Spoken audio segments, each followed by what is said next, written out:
আওয়ামী লীগ নেতাদের বিচার ও দলটি নিষিদ্ধের দাবিতে রাজধানীতে সমাবেশের ঘোষণা দিয়েছেন এনসিপির দক্ষিণাঞ্চলের মুখ্য সংগঠক হাসনাত আব্দুল্লাহ। বাদ-জুমা ইন্টারকন্টিনেন্টালের সামনে হবে এ সমাবেশ।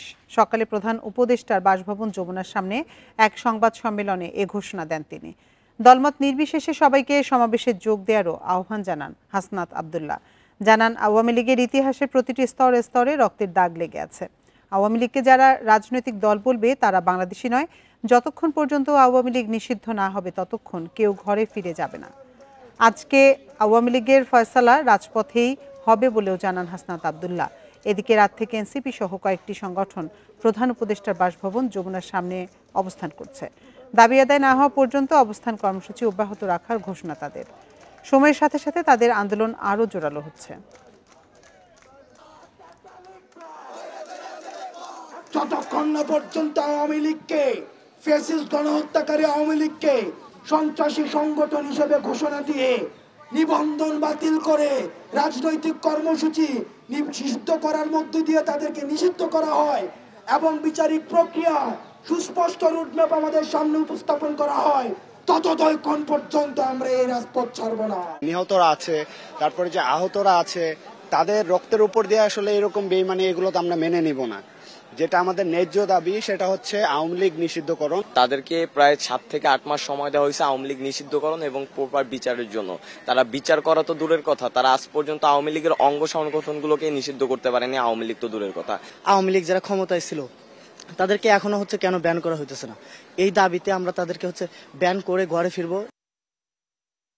এ নিয়ে আরো জানাতে রাজধানীর হেয়ার রোড থেকে আমাদের সাথে যোগ দিচ্ছেন সহকর্মী আরাফাতুর রহমান। আরাফাত, অবস্থান কর্মসূচি এবং বাদ-জুমা ইন্টারকন্টিনেন্টালের সামনে যে সমাবেশ হওয়ার কথা রয়েছে সেই নিয়ে সবশেষ কি তথ্য আছে আপনার কাছে?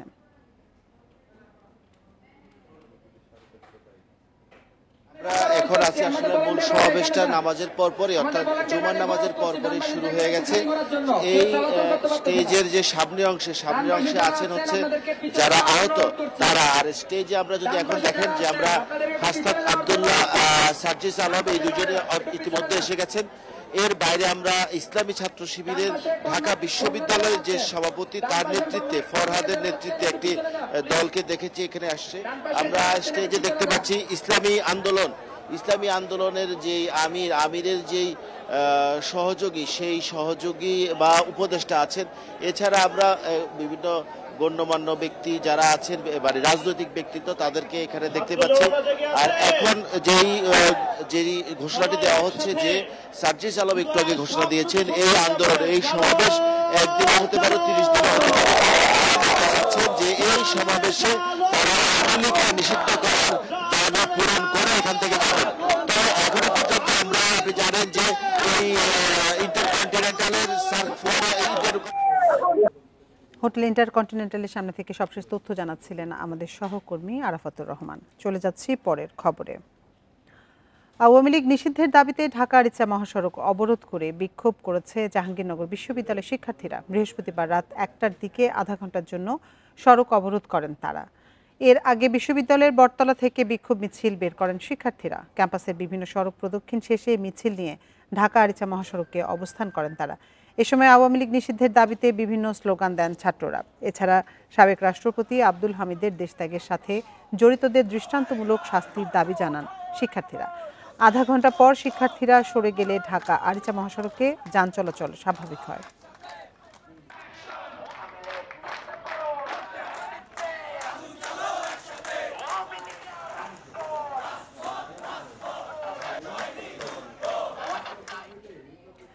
চট্টগ্রামে মধ্যরাতে আওয়ামী লীগ নিষিদ্ধ এবং গণহত্যার দায়ে জড়িতদের দ্রুত বিচারের দাবিতে বিক্ষোভ মিছিল ও সমাবেশ হয়েছে। শহরের চকবাজার, নিউ মার্কেট এলাকা, 2 নম্বর গেট সহ কয়েকটি জায়গায় বিক্ষোভ অনুষ্ঠিত হয়। রাত 12টার দিকে বৈষম্য বিরোধী ছাত্র আন্দোলন ও জাতীয় নাগরিক পার্টির নেতা কর্মীরা চকবাজারের গুলজার মোড় থেকে মিছিল নিয়ে নিউ মার্কেট মোড়ে গিয়ে রাস্তা অবরোধ করে বিক্ষোভ করে। রাত 3:30টা পর্যন্ত তারা সেখানে অবস্থান করে বিক্ষোভ কর্মসূচি পালন করে। অন্যদিকে রাত 3টার দিকে ছাত্র শিবিরের নেতাকর্মীরা নগরীর সিরাজউদ্দৌলা সড়কে বিক্ষোভ মিছিল করে।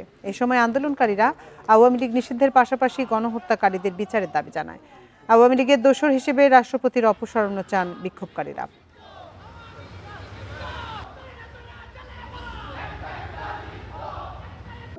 চট্টগ্রামে বৈষম্য বিরোধী ছাত্র আন্দোলন নারায়ণগঞ্জের সাবেক সিটি মেয়র সেলিনা হায়াত আইভীকে সিদ্ধিরগঞ্জের মিনারুল হত্যা মামলায় কারাগারে পাঠানোর আদেশ দিয়েছেন আদালত। এর আগে 6.5 ঘন্টার অভিযানের পর ভোর 6:45টার দিকে তাকে নিজ বাড়ি থেকে গ্রেপ্তার করা হয়। রাতে অভিযানে গিয়ে অবরুদ্ধ অবস্থায় পড়েন পুলিশ সদস্যরা। বৃহস্পতিবার রাত 11:30টা নারায়ণগঞ্জের সাবেক মেয়র সেলিনা হায়াত আইভীকে গ্রেপ্তারের জন্য তার দেওভোগের বাড়িতে যায় পুলিশ। খবর পেয়ে মসজিদের মাইকে ঘোষণা দিয়ে আইভীর সমর্থকরা বাড়ির সামনে অবস্থান নেন। এ সময় অবরুদ্ধ হয়ে পড়েন পুলিশ সদস্যরা। রাতভর পুলিশ আইভীর কর্মী সমর্থকদের সঙ্গে আলোচনা করে পরিস্থিতি নিয়ন্ত্রণে আনার চেষ্টা চালায়। ভোরে পুলিশের ঊর্ধ্বতন কর্মকর্তারা বাড়িতে প্রবেশ করেন। ভোর 6:45টার দিকে তাকে গ্রেপ্তার করা হয়। এ সময় আইভী দাবি করেন পরোয়ানা না দেখিয়ে তাকে গ্রেপ্তার করা হয়েছে। এখানে প্রশাসন এসেছে এবং ওনারা বলেছে যে আমার বিরুদ্ধে ওয়ারেন্ট ইস্যু করা হয়েছে, যদিও তারা আমাকে ওয়ারেন্ট ইস্যুটা দেখাতে পারে নাই, কিন্তু আমি আইনের প্রতি শ্রদ্ধাশীল হয়ে আমি তাদের সাথে যাচ্ছি। গ্রেপ্তার করে নিয়ে যাওয়ার সময় শহরের বিবি রোডে কালীবাজার এলাকায় পুলিশের গাড়িতে ইট পাটকেল নিক্ষেপের ঘটনা ঘটে। পরে জিজ্ঞাসাবাদের জন্য আইভীকে নেওয়া হয় পুলিশ সুপার কার্যালয়ে। গতকাল রাতে আমাদের একটি অভিযান ছিল, আমাদের সাবেক সিটি কর্পোরেশন মেয়র আইবির রহমান, তার বাসায় আমরা অভিযান চালাই এবং ভোরবেলা তাকে গ্রেপ্তার করতে সক্ষম হই। তার নামে সিদ্ধিরগঞ্জ থানায় 3টি হত্যা মামলা এবং ফুতুল্লা থানায় একটি আদালত শীর্ষ মামলা রুজু আছে। পুলিশ জানিয়েছে আইভীর বিরুদ্ধে হত্যাসহ একাধিক মামলা রয়েছে। এসব মামলায় তাকে গ্রেপ্তার দেখানো হয়েছে। Independent news. নিষিদ্ধ সংগঠন ছাত্রলীগের লালমনিরহাটের কালীগঞ্জ উপজেলার সভাপতি শরীফুল ইসলামকে গ্রেপ্তার করেছে পুলিশ। রাতে উপজেলার কাশিরাম এলাকার বাড়ি থেকে তাকে গ্রেপ্তার করা হয়। পুলিশ জানায় ছাত্রলীগ নেতা শরীফুল বাড়িতে অবস্থান করছে এমন গোপন সংবাদের ভিত্তিতে অভিযান চালিয়ে তাকে গ্রেপ্তার করা হয়েছে। তার বিরুদ্ধে কালীগঞ্জ থানায় হত্যা চেষ্টা মামলা রয়েছে। সেই মামলায় তাকে গ্রেপ্তার দেখিয়ে শুক্রবার সকালে আদালতে পাঠানো হয়েছে।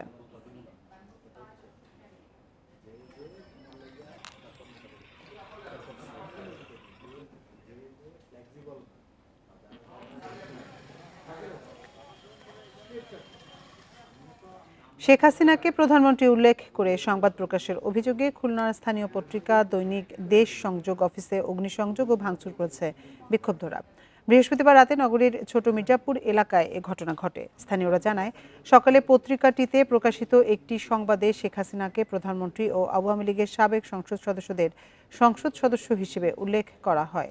এ নিয়ে ক্ষোভ দেখা দেয় স্থানীয়দের মাঝে। এর জেরে সন্ধ্যায় 30 থেকে 40 জনের একদল বিক্ষুব্ধ পত্রিকা অফিসে হামলা চালায়।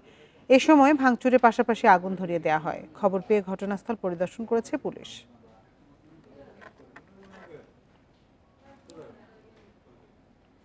শরীয়তপুরের নড়িয়ায় মোটরসাইকেল আটককে কেন্দ্র করে পুলিশের উপর ছাত্রদল নেতাকর্মীদের হামলার অভিযোগ উঠেছে। এ সময় ভাঙচুর করা হয় থানার 2টি কক্ষ। এই ঘটনায় 4 জনকে আটক করেছে পুলিশ। পুলিশ জানিয়েছে, বুধবার রাতে নড়িয়ায় কাগজপত্রহীন 3টি মোটরসাইকেল আটক করে পুলিশ। বৃহস্পতিবার রাতে মোটরসাইকেল ছাড়িয়ে নিতে থানায় যান স্থানীয় ছাত্রদলের কয়েকজন নেতাকর্মী। এ সময় রেজিস্ট্রেশনের বৈধ কাগজ না থাকায় মোটরসাইকেল ছাড়তে অস্বীকৃতি জানায় পুলিশ। বাগবিতণ্ডার এক পর্যায়ে থানায় হামলা করে ছাত্রদল নেতাকর্মীরা। এ সময় থানা কমপ্লেক্সের 2টি কক্ষ ও পুলিশের গাড়ি ভাঙচুর করা হয়। হামলাকারীদের অস্ত্রের আঘাতে কনস্টেবল মোহাম্মদ বিল্লাল গুরুতর আহত হন। তাকে শরীয়তপুর সদর হাসপাতালে ভর্তি করা হয়েছে।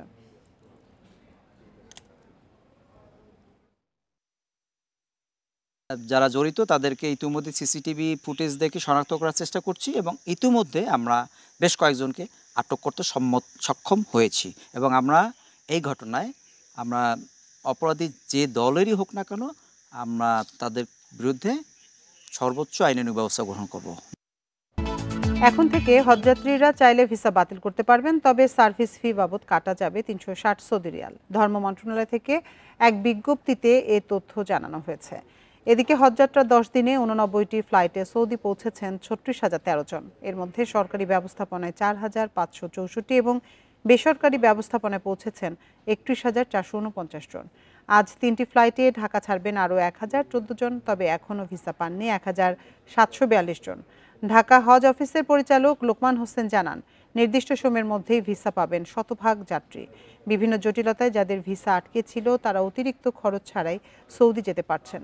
হজযাত্রা ভোগান্তিমুক্ত রাখতে কর্তৃপক্ষ সর্বোচ্চ চেষ্টা অব্যাহত রেখেছে বলেও জানান লোকমান হোসেন।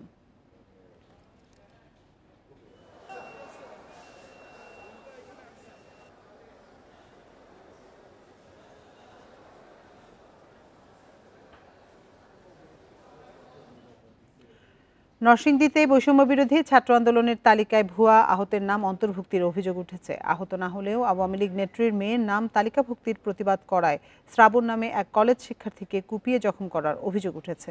বৃহস্পতিবার রাতে পৌরসভার বিলাসদী এলাকায় এই ঘটনা ঘটে। এই ঘটনায় 4 জনকে আটক করেছে পুলিশ। অভিযুক্তরা হলেন জেলা মহিলা লীগের সাংগঠনিক সম্পাদক ইভা আলম এবং তার স্বামী মেহেরপাড়া ইউনিয়নের ইউপি সচিব শাহ আলম। স্বজনরা জানায়, জুলাই আন্দোলনে আহতদের তালিকা প্রস্তুতের সময় আন্দোলনে অংশ না নিয়েও ইভা আলমের মেয়ে রাইসা আলমের নাম জুলাই যোদ্ধা হিসেবে তালিকাভুক্ত হয়। বিষয়টি আলোচনায় আসলে এর সুষ্ঠু তদন্ত করার আবেদন করে শিক্ষার্থীরা। এরপর থেকে শিক্ষার্থীদের হুমকি দিয়ে আসছিল ইভা আলম ও শাহ আলম দম্পতি। এর জের ধরে শ্রাবণকে দেশীয় অস্ত্র দিয়ে কুপিয়ে গুরুতর জখম করা হয় বলে অভিযোগ স্বজনদের। রাজধানী সহ দেশের 3 বিভাগ ও 14 জেলার উপর দিয়ে বয়ে যাচ্ছে তাপপ্রবাহ। চুয়াডাঙ্গায় তাপমাত্রার পারদ উঠেছে 39.7 ডিগ্রিতে, আর ঢাকা সর্বোচ্চ তাপমাত্রা রেকর্ড করা হয়েছে 38 ডিগ্রি সেলসিয়াস। আবহাওয়া অধিদপ্তরের পূর্বাভাস অনুযায়ী এমন তাপপ্রবাহ চলতে পারে আরও কয়েকদিন। সারা দেশে দিনের ও রাতে তাপমাত্রা সামান্য বৃদ্ধি পেতে পারে। ঢাকা, রাজশাহী, খুলনা বিভাগ সহ রংপুর, দিনাজপুর, নীলফামারী, ময়মনসিংহ সহ বিভিন্ন জেলার উপর দিয়ে মৃদু থেকে মাঝারি ধরনের তাপপ্রবাহ বয়ে যাচ্ছে।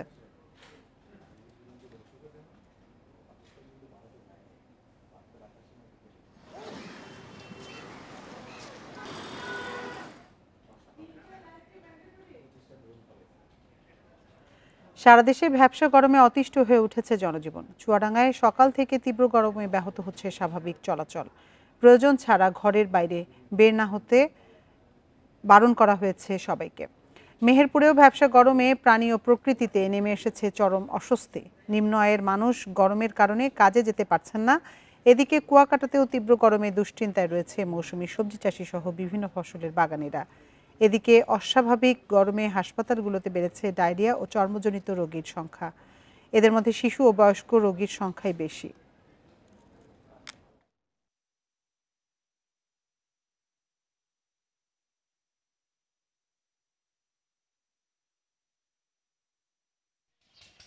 রোদ বাইরে, গরম, রাত পা মনে হচ্ছে জ্বলছে আরাম ভাব, আর এত পরিমাণ তাপ সহ্য করা যাচ্ছে না। এই যারা ভ্যান রিক্সা চালি খায় তাদের যে কি কষ্ট এই রোদ গরমে, আর সচ্ছে না। দেখছেন না কি গরম, এত পরিমাণ গরম নিয়ে বাইরে থাকা যায়? সাধারণ মানুষ অনেক কাজ করে, তারা এই গরমে রোদ্রে কি করে কাজ করবে এবং তাদের সংসার কিভাবে চলবে। তাপপ্রবাহ নিয়ে আরো জানাতে চুয়াডাঙ্গা থেকে আমাদের সাথে যোগ দিচ্ছেন সহকর্মী মানিক আকবর। মানিক, আজকে তো চুয়াডাঙ্গায় সর্বোচ্চ তাপমাত্রা রেকর্ড করা হয়েছে। স্বাভাবিক জীবনের প্রভাব কেমন পড়েছে এবং হাসপাতালগুলোর পরিস্থিতি কেমন দেখছেন? সেখানে শিশু বা বয়স্কদের ভিড় কেমন?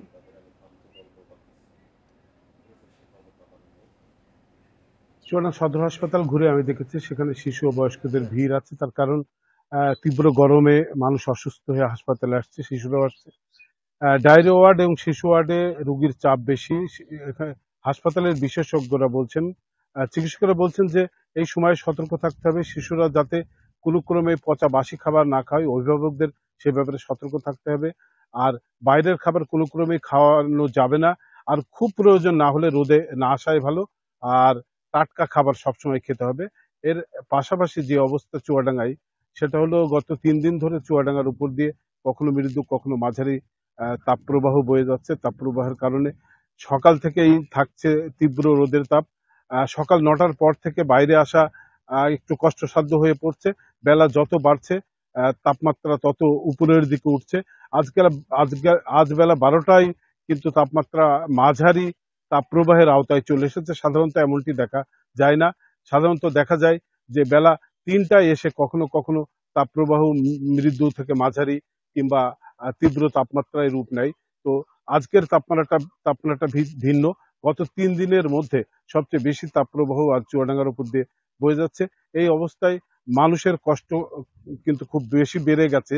আমি দেখেছি যে খুব জরুরি প্রয়োজন ছাড়া মানুষ বাইরে আসছে না, রাস্তাঘাট ফাঁকা এবং রোদের তাপে মুখ ঝলসে যাচ্ছে। যারা বাইরে আসছেন তারা বলছেন মাটি গরম হয়ে যাচ্ছে এবং এই কারণে রাস্তা দিয়ে হেঁটে যাওয়া যাচ্ছে না। আর ভ্যান চালক, রিক্সা চালকরা বলছেন তারা পর্যাপ্ত যাত্রী পাচ্ছেন না, যাত্রীরা খোলা ভ্যানে উঠতে চাচ্ছেন না, তারা ছায়ায় ছায়ায় যেতে চান এবং এই কারণে তারা ইজি বাইক কিংবা অন্য যানবাহন খুঁজছেন। তো সব মিলিয়ে সব শ্রেণী পেশার মানুষ তীব্র এই রোদ এবং গরমের কারণে কষ্টে আছে চুয়াডাঙ্গায়। চুয়াডাঙ্গা থেকে সবশেষ তথ্য জানাচ্ছিলেন সহকর্মী মানিক আকবর। গেল 2 বছরের ধারাবাহিকতায় চলতি বছরও দারিদ্র্য বিমোচনে হোঁচট খাচ্ছে বাংলাদেশ। বাড়তে পারে অতি দরিদ্র জনগোষ্ঠীর হার। বিশ্বব্যাংকের এমন আশঙ্কা সামনে রেখে সরকার দ্রুত সময়ের মধ্যে জরিপের উদ্যোগ নিয়েছে।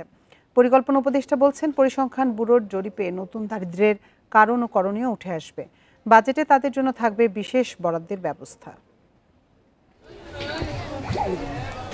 চলতি বছর শেষে দারিদ্র্যের হার বেড়ে দাঁড়াতে পারে প্রায় 23 ভাগে, যা 2022 সালে ছিল 18.7 ভাগ। করোনা পরবর্তী প্রতি বছরই বেড়েছে নতুন দরিদ্র। তবে বিশ্বব্যাংকের আশঙ্কা চলতি বছর বৃদ্ধির হার সর্বোচ্চ প্রায় 2.5% হতে পারে।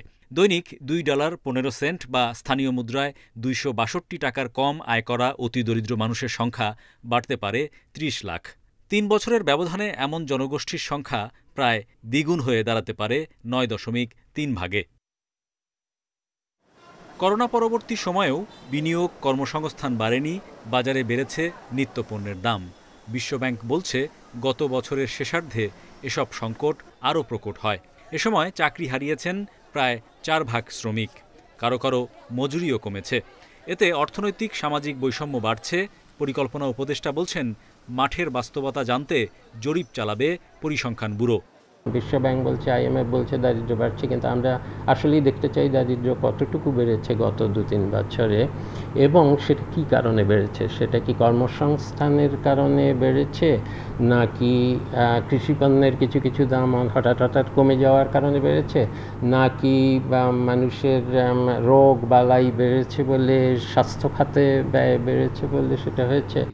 উপদেষ্টা জানান, দরিদ্র জনগোষ্ঠীর হালনাগাদ তথ্য জোগাড়ের পাশাপাশি তাদের জন্য প্রয়োজনীয় বাড়তি কর্মসূচি গ্রহণে সামনের বাজেটে থোক বরাদ্দ রাখা হবে।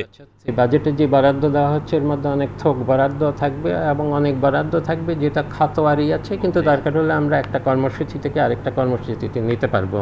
এবং এই দারিদ্র্য দূরীকরণের ব্যাপারে আমরা কোন কর্মসূচিতে বেশি যেতে পারবো সেটার সুযোগ থেকে যাবে এই বাজেটের ঘোষণার বরাদ্দের পরও। সেইখানে সেই জায়গাটুকু আমরা রেখে দিচ্ছি। পরিসংখ্যান ব্যুরোর শ্রমশক্তি জরিপ বলছে, গত বছর বেকার জনগোষ্ঠীর সংখ্যা বেড়ে হয়েছে 3.6 ভাগ, যা 2023 সালে ছিল 3.4 ভাগ।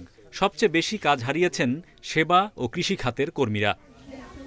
Hari Saha, independent news, Dhaka. ভুয়া রশিদে গ্রাহকের 3 কোটি টাকা আত্মসাতের অভিযোগ উঠেছে দোহারের জয়পাড়া শাহজালাল ইসলামী ব্যাংকের কর্মকর্তার বিরুদ্ধে। মামলাটি তদন্ত করছে দুদক। ফেনীর দাগন ভূঁইয়ায় সাউথ ইস্ট ব্যাংকের গ্রাহকদেরও কয়েক কোটি টাকা আত্মসাৎ করে পালিয়েছেন এক জুনিয়র কর্মকর্তা।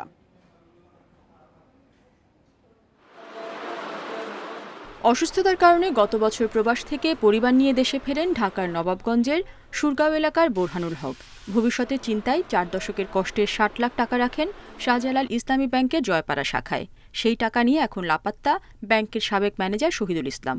এই 30-60 লাখ আমি অনেক কষ্ট করে জমাইছি ভাই। প্রবাসে যারা থাকে এখন জিজ্ঞাসা করেন ভাই কি কষ্ট করে টাকা কামাইতে হয়, আমাদের রাত পাও পাথর হয়ে গেছে। ভুয়া রশিদ দিয়ে বোরহানুল হকের মতো আরও 5 গ্রাহকের প্রায় 3 কোটি টাকা আত্মসাতের অভিযোগ আছে শহীদুল ইসলামের বিরুদ্ধে। প্রতিকার চেয়ে গ্রাহকরা সংবাদ সম্মেলন করেছেন প্রেস ক্লাবে। টাকাটা 2022 সন থেকে ইন্টারেস্ট পাইছি, এখন আমি টাকা আমার নগদায়ন করতে আসছি, আর এখন আমার টাকা নাই। ম্যানেজার যদি এখানে চোর ভয় থাকে, ডাকাত ভয় থাকে, এটার জন্য আমরা দেয়নি। যারা বসাইছে তারা দেয়, ব্যাংক বসাইছে ব্যাংক দেয়, ব্যাংক আমার টাকা দেবো, আমি তো এই সমস্ত বুঝি না। এই ঘটনায় ব্যাংকের পক্ষ থেকে দোহার থানায় মামলা করা হয়েছে। মামলাটি তদন্ত করছে দুদক। ফেনীর দাগনভূঞায় সাউথ ইস্ট ব্যাংকের সিলুনিয়া বাজার শাখার গ্রাহকদের কয়েক কোটি টাকা নিয়ে উধাও হওয়ার অভিযোগ উঠেছে জুনিয়র কর্মকর্তা জিয়াউল হকের বিরুদ্ধে। টাকা তছরুপের ঘটনায় ব্যাংকের শাখাটিতে প্রতিদিন ভিড় জমাচ্ছেন গ্রাহকরা। এফডি আছে, এফডিগুলো চেক করার জন্য আসছি, ওগুলো ক্লোজ করবো আর কি। খবর নিতে এসে আর কি আমাদের টাকাগুলো কি আসলে বিষয়টাই। অর্থ আত্মসাতের বিষয়টি আলোচনায় আসার পর থেকে পলাতক জিয়াউল হক। ঘটনা তদন্তে কাজ করছে ব্যাংকের 5 সদস্যের কমিটি। রেশমি নন্দী, ইন্ডিপেন্ডেন্ট নিউজ। খাগড়াছড়ি রামগড়ে সরকারি ভ্যাকসিন দেওয়ার পর অর্ধশতাধিক গবাদি পশু মারা যাওয়ার অভিযোগ উঠেছে। বিনামূল্যে দেয়া গডফক্স ভ্যাকসিন প্রয়োগের পর অসুস্থ হয়েছে শতাধিক গরু ছাগল, ফলে আতঙ্কিত খামারিরা। এই ঘটনায় ক্ষতিপূরণ দাবি করেছে ক্ষতিগ্রস্তরা। প্রাণী সম্পদ অধিদপ্তর বলছে, গবাদি পশুর মৃত্যুর কারণ জানতে তদন্ত শুরু হয়েছে। 14 এপ্রিল খাগড়াছড়ির রামগড় সদর ইউনিয়নে মাইকিং করে গবাদি পশুকে দেয়া হয় সরকারি গডফক্স ভ্যাকসিন। এরপর থেকে মারা যায় অর্ধশতাধিক গরু ও ছাগল। খামারি ও স্থানীয়দের দাবি, ভ্যাকসিন দেওয়ার পরই অসুস্থ হয়ে পড়ে শতাধিক প্রাণী। 17 তারিখের থেকে ছাগলের গা ফুটে যাইতেছে সমানে, এবং কি মনে করেন মরতেছে, কিছু মরছে, এগুলো খাতায় এলাইছি। আমার 2টা গরু, একটারে মারে নাই, ওটা ভালো আছে, এটারে মারছে, এটা অসুস্থ। আজকে বেশ কদিন, মানে 7-8 দিনের মতো হয়েছে প্রায়, খানা দানা কিছুই নেই। ভ্যাকসিন দেওয়ার পর প্রাণীর মৃত্যুর কথা স্বীকার করে দুঃখ প্রকাশ করেছে কর্তৃপক্ষ। অসুস্থ গবাদি পশুর চিকিৎসায় উদ্যোগ নেওয়ার কথা জানিয়েছেন উপজেলা প্রাণী সম্পদ কর্মকর্তা। ওনারা যে এফেক্টের জন্য আমরা আসলে ব্যথিত। আমাদের এই ভ্যাকসিন দেওয়ার ফলে এই ধরনের দুর্ঘটনা আমরা সচরাচর অনেকেই পাই না। আমিও আমার জীবনে আজকে অনেক জিনিসের চাকরি 20 বছর, এরকম মানে দুর্ঘটনা বা এরকম ক্ষতিগ্রস্ত ব্যাপক প্রাদুর্ভাব আমি পাইনি আসলে। এরই মধ্যে মারা যাওয়া গরু ছাগলের নমুনা সংগ্রহ করা হয়েছে। নমুনা পরীক্ষা শেষে মৃত্যুর প্রকৃত কারণ জানা যাবে বলছেন বৈজ্ঞানিক কর্মকর্তারা। আমরা এই স্যাম্পল নিয়ে যাব, স্যাম্পল নিয়ে গিয়ে আমরা আমাদের যে সেন্ট্রাল ভেটেরিনারি হসপিটাল আছে এবং আমাদের যে সেন্ট্রাল ডিজিজ ইনভেস্টিগেশন ল্যাবরেটরি আছে সেখানে পাঠাবো। যেগুলো সুস্থ আছে সেগুলো যাতে এটার পাশে না রাখে, ওই একটু দূরে যাতে রাখে, কারণ যেহেতু এটা ছোঁয়াচে রোগ, এটা যাতে অন্য জায়গায় ছড়াবে এটা করবো। আর যেগুলো মারা যদি যায় বা যেগুলো যাবে সেগুলো মাটিতে যাতে পুঁতে ফেলে। 14 এপ্রিল 150 গবাদি পশুকে গডফক্স ভ্যাকসিন প্রয়োগ করে প্রাণী সম্পদ অধিদপ্তর। Independent news. বুড়িগঙ্গা নদীতে মারাত্মক দূষণ দেখা দিয়েছে রাজধানীর শ্যামপুর এলাকায়। এখানে 3টি পয়েন্ট থেকে কাপড়ের রং ও শিল্প কারখানা বর্জ্য এসে পড়ছে নদীতে। অর্ধশত ডাইং ও ভারী শিল্প কারখানার অপরিশোধিত পানি সরাসরি নদীতে মিশছে, যা নদী দূষণ তীব্র করছে। পরিবেশ গবেষক ও আন্দোলনকারীরা দায়ী করছেন পরিবেশ অধিদপ্তরের নীরবতাকে।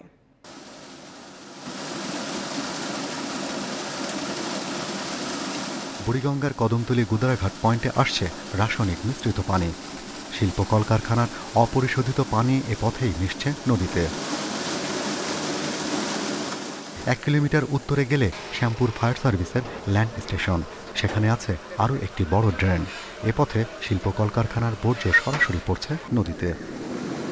ডিএনটি বাঁধ ধরে দক্ষিণ দিকে এগোলে পরিত্যক্ত ঢাকা ম্যাচ ফ্যাক্টরির ভবনের নিচে আছে আরও একটি ড্রেন।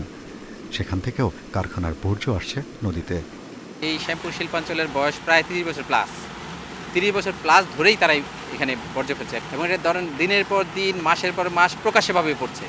ডাইং ফ্যাক্টরি তা না, এখানে অনেক কেমিক্যাল যুক্ত ফ্যাক্টরি এখানে আছে। এদের কারণে আপনি তো নিজেই মনে দেখছেন, অবস্থাটা দেখছেন, পানি কালার। পরিবেশ অধিদপ্তরের হিসাব বলছে এই এলাকায় 49টি ডাইং ওয়াশিং কেমিক্যাল কারখানা রয়েছে, আছে ভারী শিল্প কলকারখানাও। অথচ তাদের পরিশোধনাগার থাকার কথা। অভিযোগ আছে পরিশোধনাগারের ব্যবহার হয় না বলে শিল্প বর্জ্য সরাসরি নদীতে মিশছে। পরিবেশ অধিদপ্তরের যেই মনিটরিং টিম, তারা কি করছে এটা বড় প্রশ্ন থাকে। কিভাবে বছর শেষে ওরা এনভায়রনমেন্টাল ক্লিয়ারেন্স সার্টিফিকেটটা রিনিউ করে, সেটা একটা বড় প্রশ্ন। ইটিপি কেন চালায় না, সেটার জন্য তাদেরকে যে এখনো পর্যন্ত তেমন কোনো আইনের আওতায় আনতে আমরা দেখি নাই, সেটা একটা বড় ব্যর্থতা। দূষণ কবলিত এলাকায় পরিবেশ অধিদপ্তরের একটি প্রতিনিধি দল এসে পানির নমুনা সংগ্রহ করে। তবে দূষণকারীদের বিরুদ্ধে কী ব্যবস্থা নেওয়া হবে সে বিষয়ে কোনো কথা বলতে রাজি হয়নি তারা। বিশ্ব স্বাস্থ্য সংস্থার তথ্য বলছে, প্রতিদিন শহরে 60,000 ঘনমিটারেরও বেশি বিষাক্ত বর্জ্য এই নদীর পানিতে ফেলা হয়। তাই বিশ্বের শীর্ষ দূষিত নদীগুলোর একটি বুড়িগঙ্গা। কী পরিমাণে এই রাসায়নিক দূষণ এখানে হচ্ছে তার সঠিক পরিসংখ্যান কারো কাছে জানা নেই। তবে নদী দূষণের যতগুলো উৎস রয়েছে তার ভয়াবহ চিত্র কিন্তু এখানে ফুটে উঠেছে। তাই স্থানীয় ভুক্তভোগী, পরিবেশ আন্দোলনকারী এবং গবেষকেরা বলছেন, নদীর প্রতি এই নৃশংস আচরণ কবে নাগাদ বন্ধ হবে। Shahriar Anirban, independent news, Kadamtali, Dhaka. আর এই ছিল বিরতিহীন সংবাদ দুপুরের আজকের আয়োজনে। এতক্ষণ সাথে থাকার জন্য ধন্যবাদ সবাইকে।